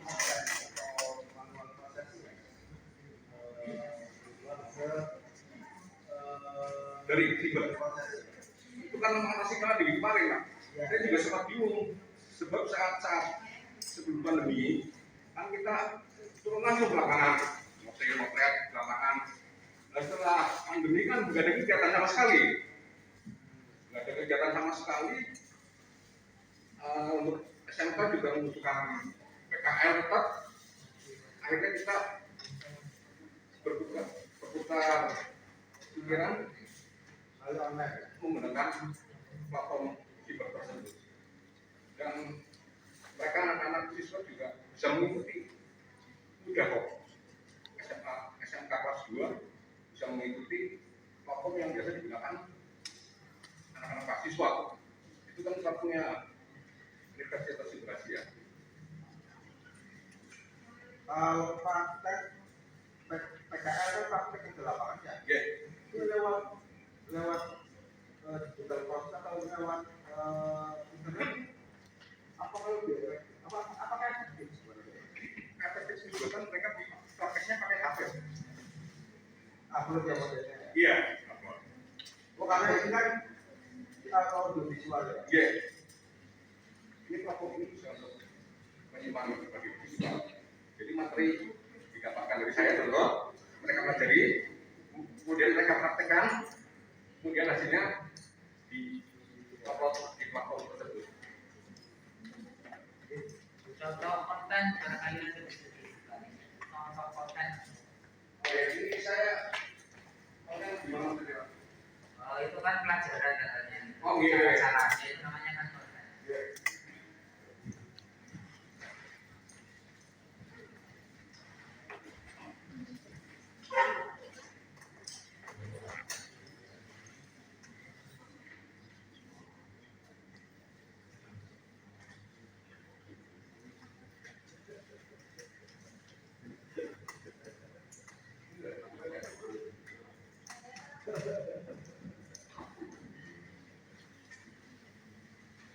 Wifi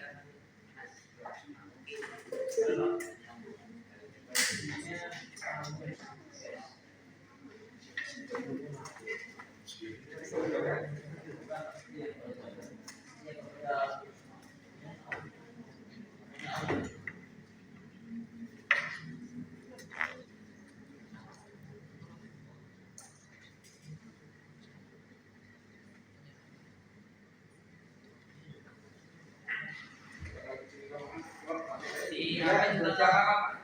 Di HP juga nggak apa-apa. Iya. Ya, ini kan untuk kontennya, tulis. Dibuka yang materi.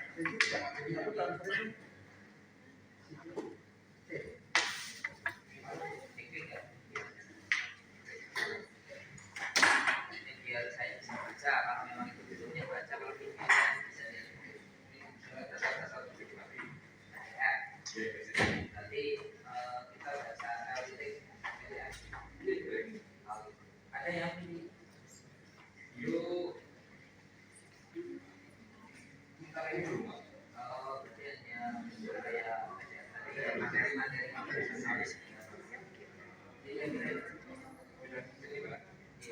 Ini untuk materinya, fokus juga ada.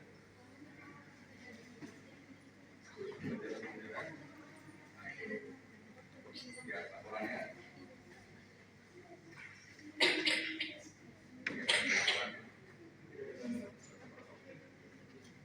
Mungkin tidak serentak ini, Pak. Komunikasi juga. Juga depan pakai MSP lebih seperti ini. Untuk datanya juga lebih ringan. Kemudian apa? Sinyalnya juga pakai di. Ada lagi nggak? Ada lagi nggak? Intinya lebih pada memaksimalkan ini ya, memanfaatkan aplikasi yang sudah ada ya. Iya, Pak. Karena keadaan kemarin kan gini, Pak. Akhirnya barangkali bisa dimanfaatkan untuk sekolah di Kabupaten Brebes untuk misalnya ya kegiatan di luar sekolah, atau misalnya untuk yang apa, belum bisa perizinannya.